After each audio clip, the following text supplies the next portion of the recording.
Okay, good afternoon, everyone. My name is Debjit, and I'm a part of KPMG India, taking care of the mid-market segment, primarily with the focus on the management consulting side. And of course, if I talk of mid-market, retail is the core. Retail sector is certainly a core, not only in Calcutta or West Bengal, it's all around the country. So today we have our distinguished speakers. It's a very good combination of retailers and franchisee out here with me. The topic today is very interesting. In fact, franchisee as I won't say franchise is the model only for growth. It is the way for retailers to survive in today's economy, in today's market. You have to probably, especially if you're a brick and mortar, you have to take the franchising route. And I mean, it's a no-brainer that if you go for franchising, you will be, cost conscious. You'll have a cap on the cost, how much to invest, where to invest. You need not, invest on the real estate in every spoken corner of the city or the country where you want to expand. It helps in expansion. It helps in diversification. Very important model. The franchising model is very critical. But one thing I think all of us need to remember, while it looks a fantastic thing to do, like opening up a franchising and diversifying, reaching out to tier 2, tier 3 cities, to smaller towns, probably even villages. But what is very critical is how do we ensure that if I go for franchisee, my customers get the same user experience or customer experience once they walk into my store or my franchisee store. How do I ensure that my brand does not get eroded? Like if I'm walking to a store, you're the retailer store, and tomorrow if I'm going to my franchisee store in a particular town, I get the same experience. How do I equip my franchisor with the right technology, the right product, the right infrastructure? How do I take care of the training, the service quality of people, the people I man? And this is, I tell you, we were discussing internally before we came in, that this is not only relevant for tier 2 or tier 3 cities and towns, it is even relevant for Calcutta. Like if you don't have the right people manned in your, even your tier 1 city, manning your, your retail shop or a franchisee shop, tomorrow a customer might just go and walk into a competitor's shop. They say, wow, I'm not liking this. So these are some of the points which are very critical, and today in the next 45 minutes, we'll try to address some of these questions. So probably I will start this, Vijay, with you, because I think one thing we at KPMG, when we have been doing consulting for lots of SME and lots of retailers, one thing we found is very critical, mission critical for a retailer is the branding. Because as I said, like the quality of the brand equity of you, of the retailer, has to be immaculate. And you are one who are, probably managing multiple brands, right? You have Reebok and other brands which you're managing. Can you tell us, like, how will a retailer ensure brand equity and so that, you have a good customer, a happy customer walking in, and they get the same customer experience if they walk into a franchisee store as if they would have, come to your own retail store. So probably you can help us, Thanks, Debjit. I'm Vijay. We're master franchisees for Levi's and Reebok in East India. So my story is a bit towards what he's talking about, in the sense that we used to be distributors for these brands earlier. And Levi's faced this problem where they said, you want a single window, you want a standardized experience across all doors in East India. Same inventory, good feel. So we actually took over stores from people who used to supply to. And we then sort of put out a roadmap as to how we can run a standardized experience across East India. So we operate in 19 cities. And how will you give the same experience that you're giving in Calcutta, in a Durgapur, in a Siliguri, in a Jorhat, in a Silchar?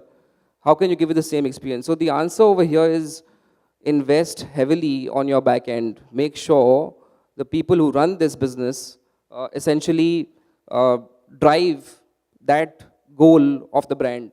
So we have separate operations managers naturally running the store on a daily basis. Apart from that, we invest in a visual merchandiser who gets pictures of the stores on a daily basis to see how the store is in terms of hygiene, He or she will check even if a certain light is not working. Basic snags are taken care of by that particular resource. Then we have a buyer who makes sure merchandise is seamless. That means the fast sellers are available everywhere, and a slow seller is taken to a place where it possibly can sell. So again, product is spread across everywhere perfectly. Right stocks in the right place. Apart from that, we also keep a trainer who actually goes to every city, training staff on new ideas of selling, um, making sure they're aware of new product in the store, essentially making sure they're on the same platform as anybody in Calcutta is. So that's how we give a seamless experience to consumer. Thanks, Vijay. This is really useful. So from branding, probably I will move to another very important aspect on technology. And one of the person I will really has been my client also for the last 3 years, Shubhankar of Senco Gold. You and your father have invested quite a bit on technology, on Microsoft and other ERP products. So manning a franchisee with the right technology backend is very critical. I'll give you an example. Like, if you have a customer standing in front of your point of sales at your franchisee, and every time he comes in, the front desk officer, he says, inventory, oh, I don't have, please come tomorrow. He comes again, he says, okay, I don't have. Twice or thrice he comes, and the next day he'll go to your competitor, and you know your competitors more than me. So how do you ensure, how did you ensure for the, for the knowledge of the entire audience here, that you have the right technology taking care of your front-end point of sales, taking care of your back-end, processes, your inventory, your logistics, supply chain. How did you ensure that?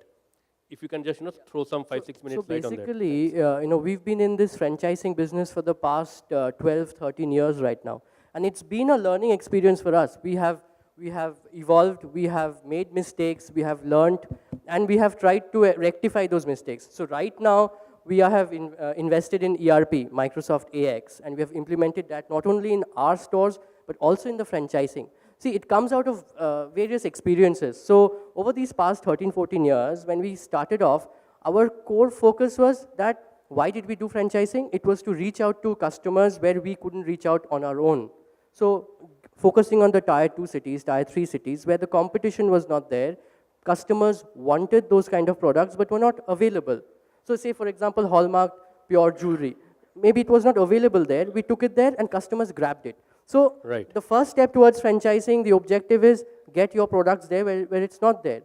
Once you are focused on the product part, then you move on to your branding. And as Vijay said, that to get the customer experience right. After that, getting the people right. And to ensure that the people are working right, it's the technology which comes into place. So as a franchise, who we give the franchisee to, they are driven by two motives. One is that, yes, it should give them the returns on our investments. Especially in our field, the investments are pretty big. So the need for returns is that much higher. Along with that, the second part is the social, the respect that the franchisee gets by taking our franchisee. Because you're dealing with some kind of a product which is related to gold and diamonds, and therefore people in the society will respect you for that. So in that case, when you're driven by the profit motive, a lot of times you tend to diversify your funds, because you're sitting on liquidity. So maybe there's an opportunity there, you try to take the funds out into some other business.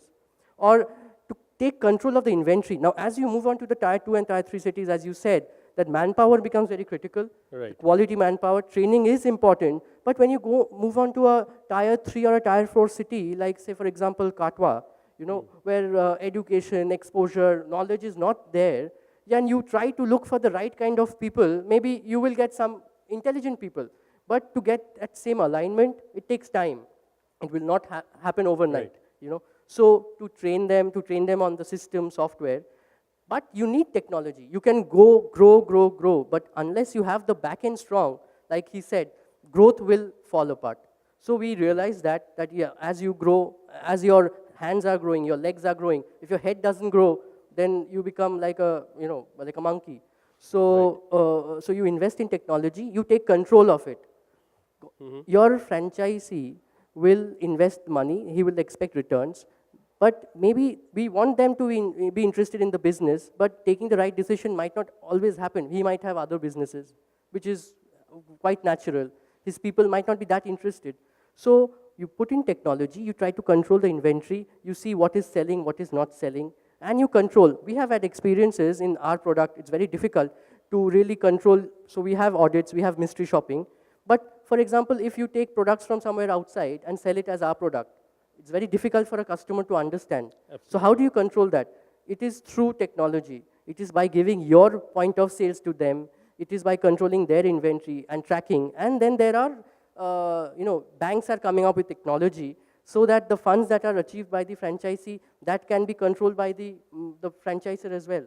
So without the use of technology today's day and time, it is very difficult to grow, and it's not just a close proximity. You have to Right. grow beyond your state, you have to grow all Right. across India. Understand. So that's the point. So if may I ask, so you are also manning your, as you said, manning your franchisee with the same technology as you are having at your HQ, at your headquarters? Yes. Yeah? So, That's and then and implementing new technology as Yeah. promoters, whoever Right. wants to do franchising, it is a very challenging task, because initially there will be resistance, because and people will not accept it very easily. But the point is that you have to go on, believe in that, and ensure that it is successful. Correct. Because for 3 months, 4 months, your business will go haywire. You might make losses also, I agree. but I then agree. for the long run, it is useful. Agree. Thanks, Shubhankar. This was useful. So my next question is a bit interesting. This is to the skipper man.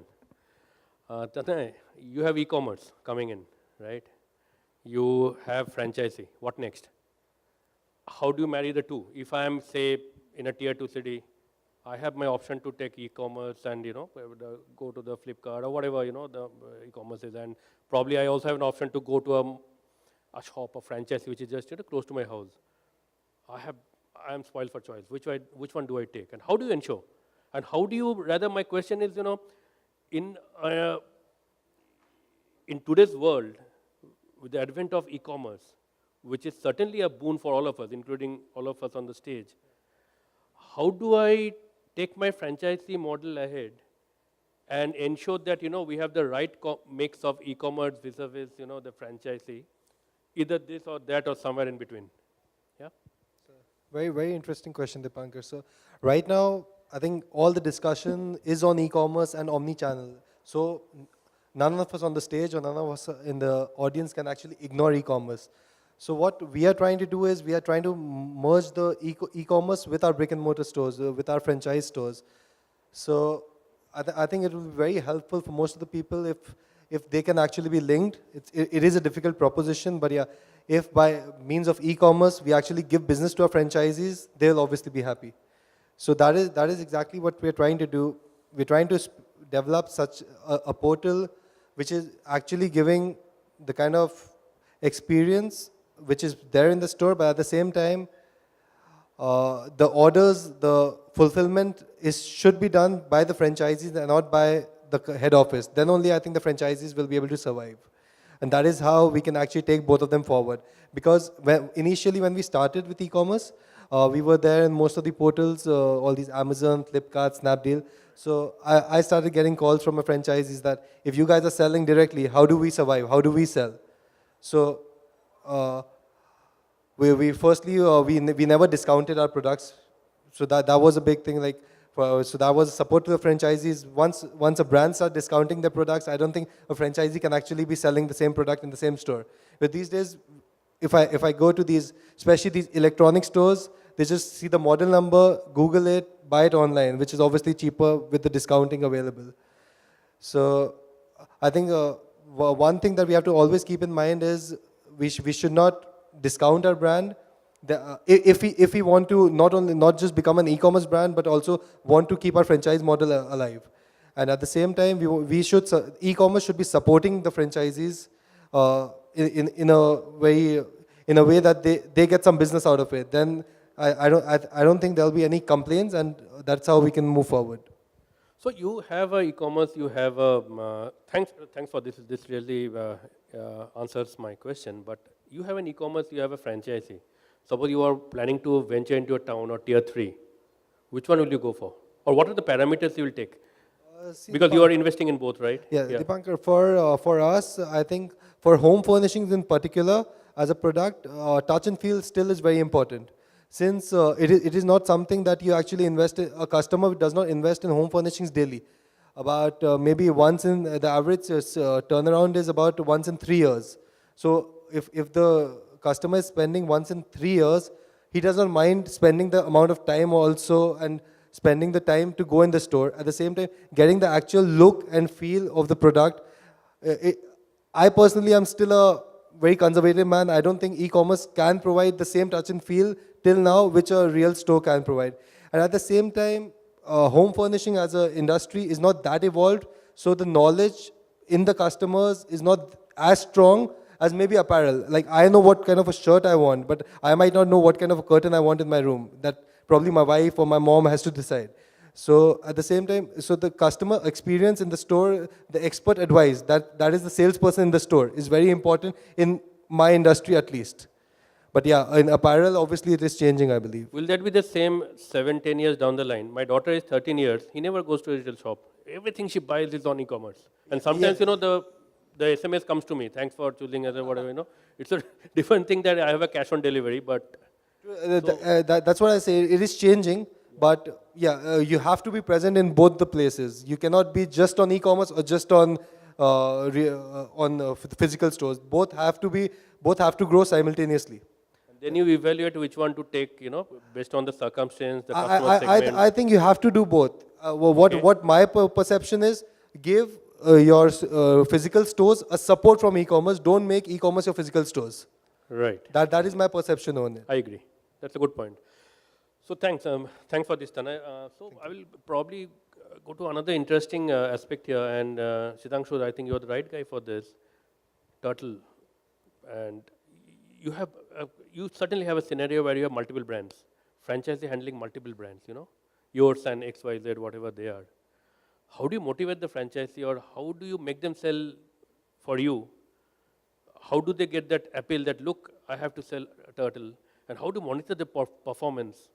I'm putting in lots of questions, but probably feel free. Maybe you answer the ones which you feel are more relevant in your context. But how do you really motivate your franchisee to sell your own products vis-a-vis your competitors in the market? Yeah.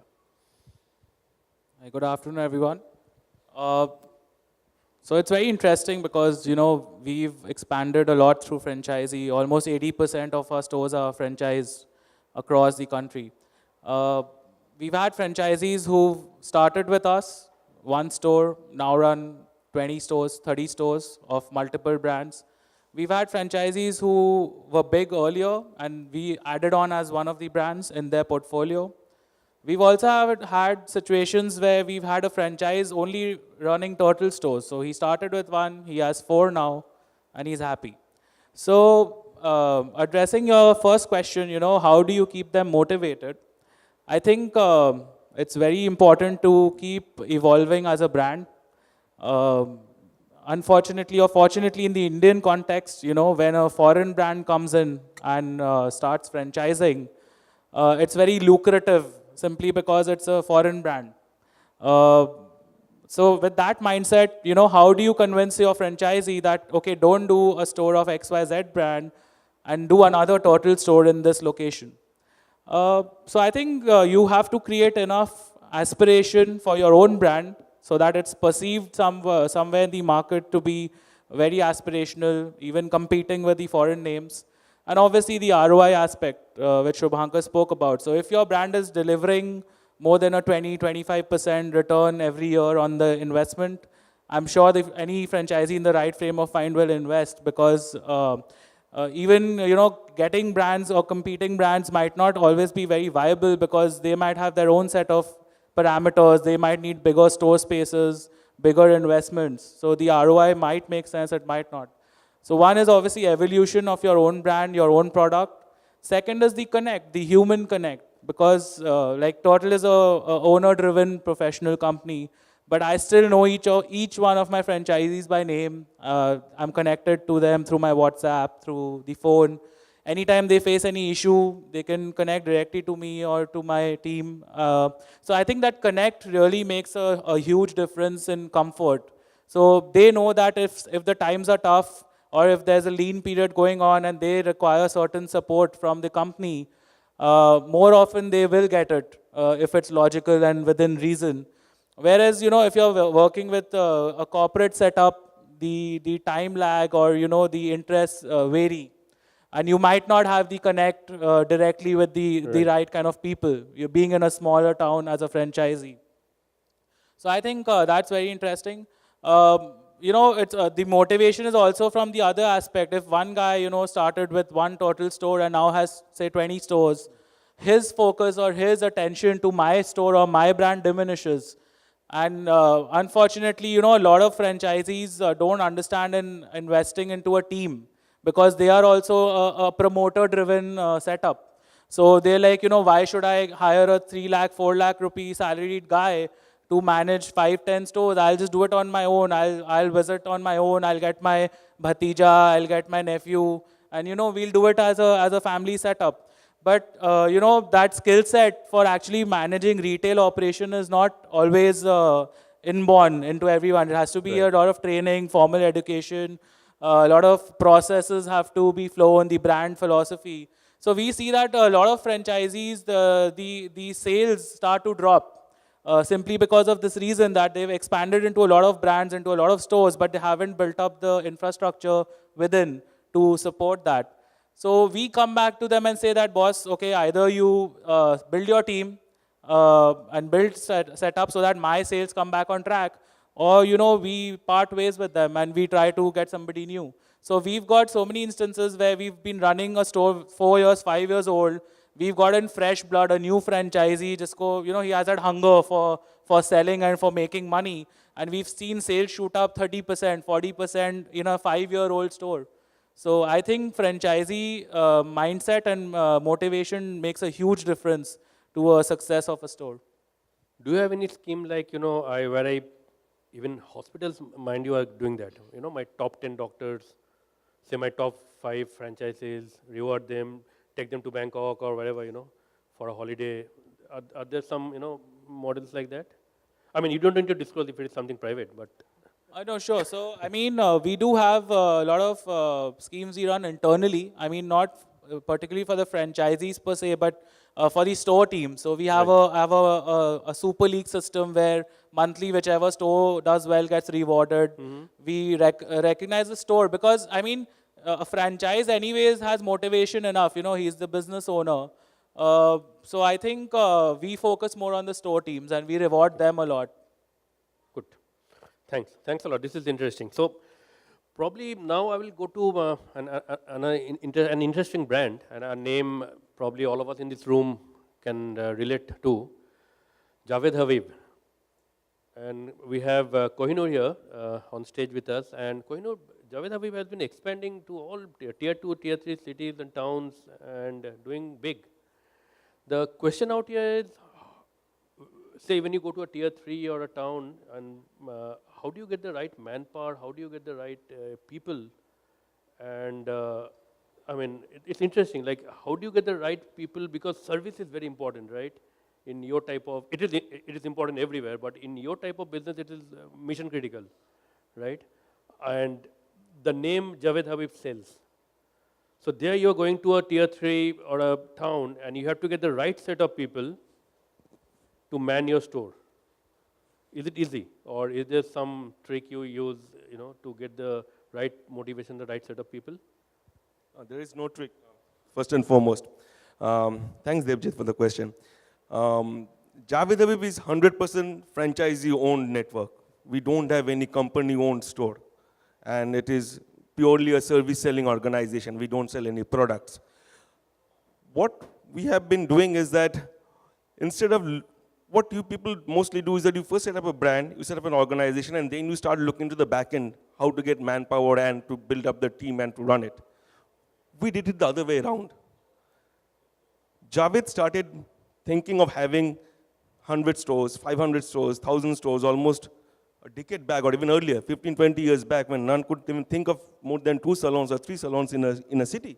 He was thinking of 100 stores. Then he said 500 stores. We're almost like in the 750, now we'll be thinking of 10,000 stores, 10,000 salons. So what he did is that he realized that the strength of a salon is the manpower. It's purely a human resource industry. So he started moving out to districts, to small towns, to villages, and he started organizing seminars. So whenever we look into an identified geography, we first organize a Javed Habib hairdressing seminar over there. And immediately he's been such a big brand over there. He's a stalwart, he's an icon in his industry. We have all the small beauticians and hairdressers flocking in those salons. We won't believe, say, a seminar in a say, town like Baharampur would have 500 beauticians, aspiring beauticians, participating in that seminar just to hear from him, learn the techniques of hair cutting, learn the techniques of how to run a salon, and discuss with him, meet with him, have his certificate, have a photograph with him. Now, once that has been done, I establish my brand in that market. Now people start looking for, how can I open a Javed Habib salon in a Baharampur, or in a Raiganj, or in a Malda, or in a Balurghat. Now, then we start doing the due diligence, whether the person is capable of doing it, whether the market is there. Markets evolve. It isn't that a tier 2, tier 3. We are talking of tier 2, looking into villages. We almost like now 700 salons, we are looking into 10,000 salons, and we have a brand which is called JH Gramin, Javed Habib Gramin. We'll be going into villages. So we go in this manner. So in this process, what we do is that we first ensure that there are trained manpower over there. Once the trained manpower is there, we look into the right partner. If the right partner is capable of running a salon, then we select him, take him on board, give him the training of how to manage a salon. We don't train an entrepreneur how to be a hairdresser. Though the hairdressers and beauticians are our partners. But once a hairdresser becomes a partner, we say, stop cutting hair. You are no longer a hairdresser in that salon. You are an entrepreneur. Start managing the business. Start thinking how to manage hairdressers instead of thinking of how you will be a good hairdresser. So we transform that hairdresser, we transform the housewife, we transform small-time entrepreneurs into a salon owner, and then accordingly we go around. This has been the model we have been doing for the last 20 years. It started with Calcutta also. 20 years back, no one even thought of what's the need of a hairdressing school in Calcutta. Today we have 60 hairdressing academies all over the country. When I started my first hairdressing academy, Javed Habib Academy, almost 15 years back, people used to laugh at me. What nonsense are you doing? Koi seekhta hai hairdressing? Haircut koi seekhta hai? It comes, wo Naika family mein aa jata hai. But that has changed. Today it's a profession. People come in, they enroll, they educate themselves in the physics of, in the chemistry of hair cutting, and for them they go ahead. So some become hairdressers, some become entrepreneurs, and some just be a technician over there, or some work in the multinational hair color companies. So we have taken it the other way around, and that has really helped us to grow from, say, 10 salons in 2009 to 700, 750 salons today, and we will be going even further. In Calcutta itself, we almost like have 80 to 90 salons, and we are now moving into even small, least known towns like Balurghat, Kalna, Nabuddin. You must be knowing all these towns, Katwa. And there are people who are willing to invest. Obviously, it is not a Senco Gold. Senco Gold you need a lot of money to invest to start a Senco Gold. For a Javed Habib, you don't need that much of money. But even small people, housewives. I know a lady who used to be a beautician earning a paltry sum of 3,000 rupees a month in a salon in Javed Habib salon, almost 10 years back, 12 years back. Now she owns almost like 5 salons in the city of Calcutta. So this has transformed. This has revolutionized the entire concept of salon industry, of how you look into the training aspect. So you look into the technicians, then convert into entrepreneurs, so that you ensure that your salon has been run in the proper manner. And these entrepreneurs also know the psyche of the technicians and the beauticians, so they can manage the technicians and the beauticians in that right way. Thank you. This was interesting. So, will we soon have a Bachelor of Arts in Saloon Management, or we already have that? We don't have in that name, but to pass out a degree from Javed Habib Salon, CK will be able to take. He's been poaching on my staff for a long time. but it's a fact that Javed Habib Hair Academy is the only formal training institute that is there for almost over 15 years now in this country. Right, yeah, There are several others are giving it, all are good. But it has been widely accepted across the industry in this country that Javed Habib pass out 6 months, 10 months course and the certificate is good enough to get a job anywhere in this country. Fantastic. That's good to know. Thanks, Koinur. So, I think since this is East India Retail Summit, and this is a question I have to ask, otherwise I will not be allowed to go out of this dais. So, what is the potential, Arun, not only from Mobile India, but otherwise also, what is the potential of the East India market for you or in general from a overall franchising perspective, especially, if I extend this question from a tier 2, tier 3, sector, and also from small towns, villages, or no? Do we really have a potential to grow our business for Mobile India and also in general into this, in terms of diversifying your business? Good afternoon, everyone. Yeah, I'm Arun Bihani from Mobile Furniture. We are just recently got into franchising, actually. The first franchising store which we opened was on franchisee store was on 22nd of August last year. Right. Till last year, and we launched our model in April last year. And that was almost 10 years when we completed. We had 6 stores of our own. And earlier we had this mindset of, just continuing with our own stores and, keep expanding on ourselves. When we realized it wasn't really the good strategy, and we thought that franchising could be really very useful because it will help us realize our potential and also take advantage of the potential of the person who is seeking a franchisee. People used to approach us before sometimes. And 10 years down the line, we realized we learned a simple lesson, that people want beautiful homes. Irrespective, you're in Katua or Navadweep or, the various, cities you talk about.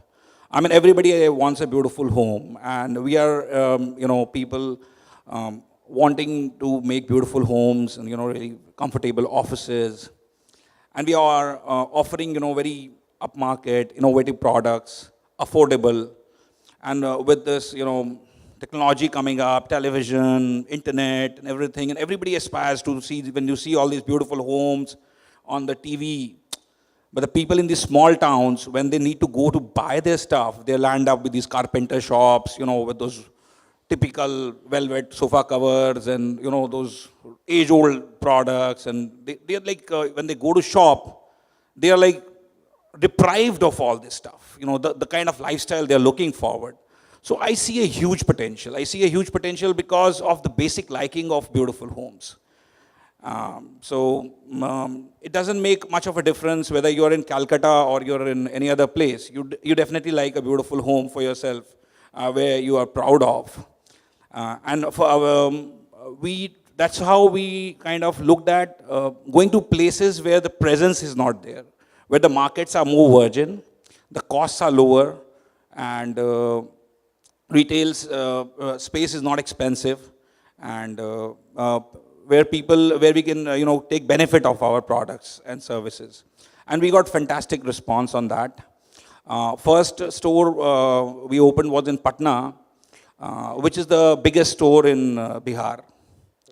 And on the opening day, I was so happy. People are like, they were not asking, like in Calcutta, it would like the prices, maybe this is more or less, or I've seen this and that, and bargaining for discount and all that stuff. They're like glad. Just, wow, you did a great thing. Now at least we have products available. At least we can buy stuff. So that gave us really a beautiful feeling. And touchwood, it's been a good journey from the 22nd August. In a few months, we have opened a few stores. We have opened one of the biggest store in the Murshidabad district, Berhampur, one in Purba Mednipur, in Kharagpur, which is again a 9,000 square feet store. We are opening, so we have opened till now 7 franchisee stores, and from these 5 months. And next month, they are scheduled to be 3 more open, one in Balasore, one in Dhanbad, and one in Baraipur. And we are in very close discussions with about 6 to 7 more. So starting from 6 stores, I think so once we get onto this franchising model, we will be anything close to 20 stores within this year. So interesting. So you have just ventured into the franchising model, and especially in the towns, tier 2, tier 3 cities as well. What are the major impediments, bottlenecks or showstoppers, when you went and, selected your franchisee model as well? Any? I think so. I'd heard in one of these, seminars which I attended about franchising, the 3 things which work, is that physics is, the physical availability of the store, the potential, the money. The second thing which we need to look at is the chemistry. What kind of, chemistry you are feeling with the franchisee and the franchisor.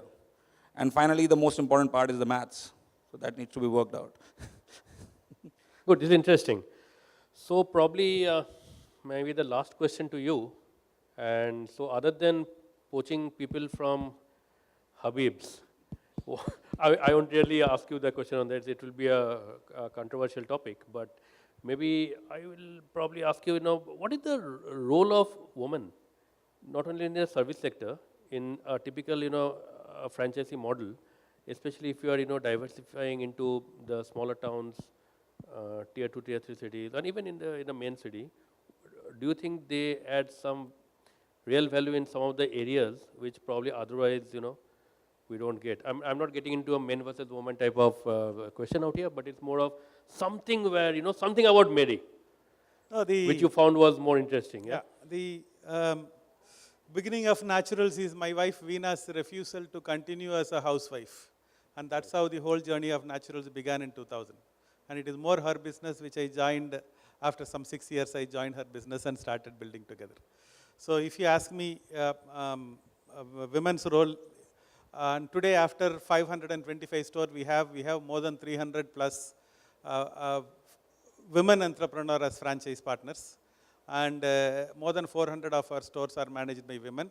Today I can categorically tell women are more suitable for franchise business than men. And men are very greedy and very aggressive. They don't fit into franchise business. I didn't see any claps or something happening. Oh, great. Okay.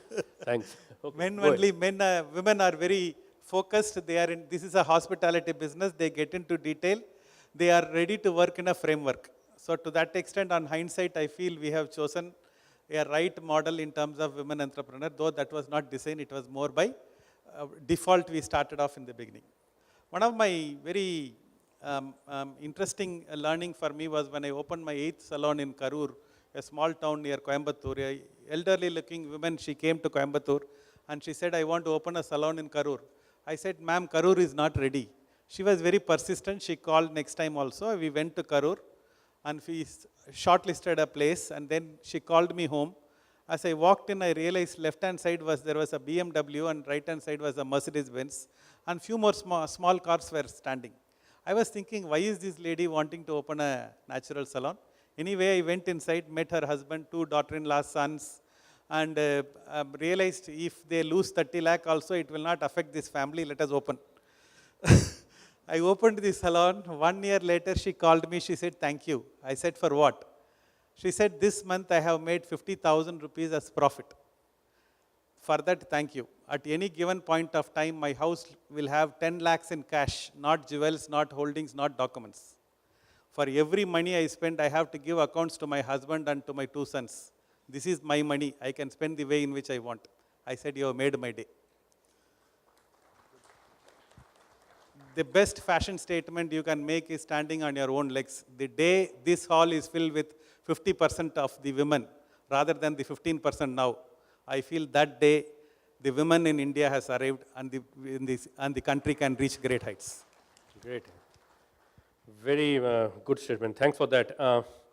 Okay, I think we have done with everyone. And is there, okay, I will just keep it open first, for the people on the, is there any aspect any of you would like to cover which has not come out of my set of questions and you are eager to, brief the audience here on that? Anything, any particular aspect other than whatever we spoke? Otherwise, we'll straight away go to the Q&A session. Yeah? Okay. So can we have the Q&A session rolled up, please? Yeah. Hello. Yeah, good afternoon. I am Manish Biyani. I just wanted to understand what is the turnaround in this franchise business. See, to gentlemen there with Javed Habib. So you have 750 stores. So there must be some dropouts and some new comings. So what is the rate that you look at? Now, obviously, there will be dropouts, but we try to manage that, keep it as low as possible. In Bengal, it is highly successful. Over here, the dropout is only 2 to 5%. It is very successful in India. Pan-India, our dropout is something like, it's less than 10%, up to 10%.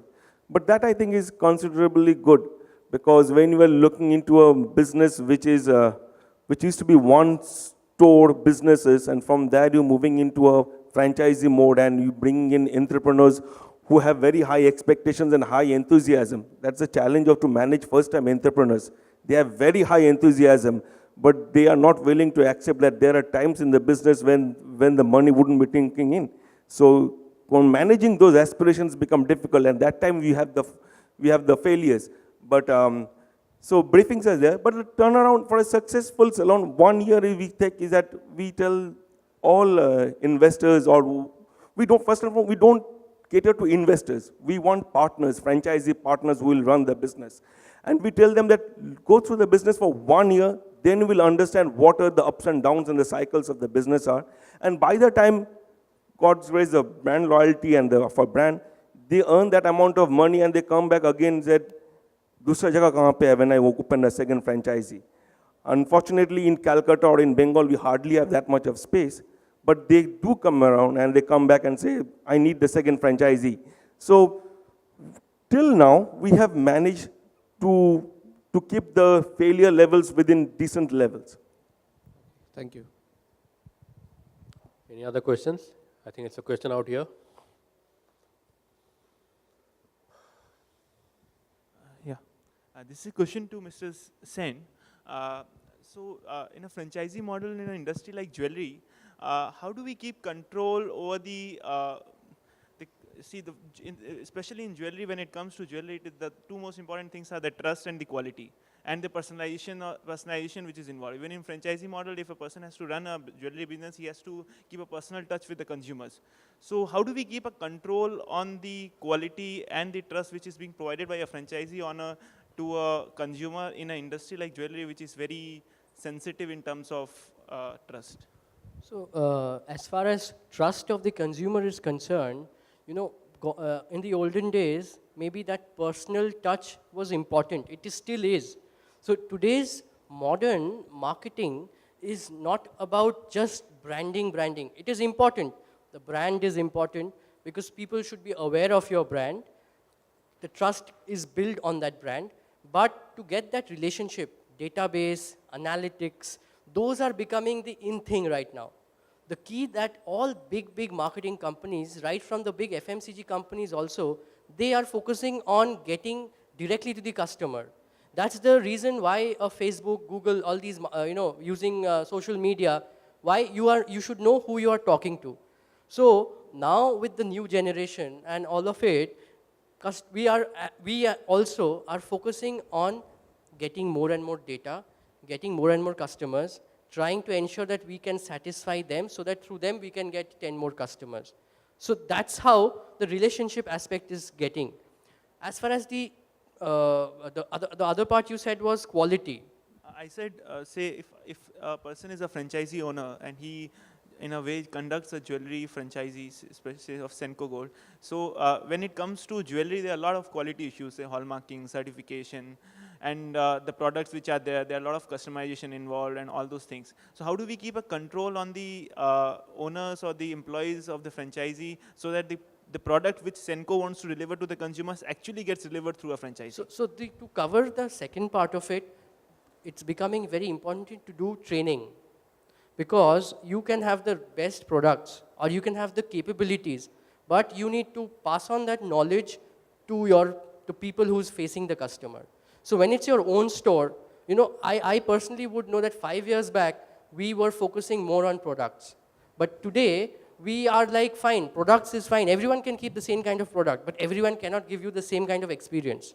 No, we see an Apple store. People talk about Apple store is for the experience. So therefore, in today's day and time, especially with online e-commerce, why would you go to a store? Because of the experience. You need to feel special, made feel special. So that experience that you would like to give to customer, you need to train your franchisee. The franchisee should be in same alignment. And if the franchisee is also not really caring about it, then the people who are working under the franchisee, you try to mold them, do a lot of training programs with them and ensure that they are doing it. And to control that, nothing will, if you tell someone to do it this way, it's not you who's going to do it. You have to make hundreds of people to behave like you. So you have to have mystery shopping, you have to have audit, you have to use technology, you have to have cameras, you have to have people in the head office monitoring those cameras that people are behaving that. If a customer comes to the store and your salesperson is sitting and not walking up to the customer and talking. So you need to prepare your back end because these problems will be there. You will always have how to do this, how to do that. So you have to use the latest technology and ensure that you can multiply your business. So that's how it is. Thank you. Any other Excuse question? me? Yeah, one more question. So I just wanted to understand, there's a brand called Starbucks. The man behind it is called Howard Schultz. And if you read his book, he always says that franchisee is the worst way of retail because you have financial partners who are more bothered about their financial success than the brand and experience. How is it possible that lots of American and great brands don't believe in franchising, and here in India, some of the newcomers who have themselves not created the right retail format are ready to pass on their retail format to a new guy or an entrepreneur or a financial partner or whoever? Do you think in this situation we will be able to really build great retail experiential brands in the country? So is this for everyone? Whoever wants to take. See, sir, I would say that you spoke of Starbucks, but then there is another brand like McDonald's, which could grow through franchising. So can I add on to this? There's a man called Vikram Bakshi who used to head McDonald's in North India and East India. He's a very dear friend and a very rich man and a very intelligent man. So he told me about his experience when he went to US for the training of McDonald's. They said, Mr. Bakshi, you are a very intelligent man. We do not want you to use your brain. We want you to copy and follow exactly what McDonald's says and does. Yes. Now, that's where I'm coming from. There are very strict rules and the brand already knows what they want. Here in India, we are creating new brands. We ourselves don't know how our retail will look like, and we are passing on that whole baby to somebody else who's a very financial, I wouldn't say greedy is a very harsh word, but he's there only to make money out of your brand.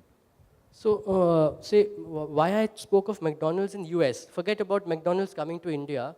So McDonald's, say 50, 60, 70 years back when they started off in US, the owners were of the thought that my franchisee should be making more money than I would. So the point is that whoever wants to open a franchisee... Sir, McDonald's business is real estate. It's not restaurants. But the return, the franchisee, that was their philosophy, that their franchisee should be, like why I'm saying it is that we are trying to give franchisees to people. We should be of the mindset that whoever is investing in our company, their hard-earned money, they should see the returns. If that doesn't happen after 2-3 years, they will discontinue the relationship.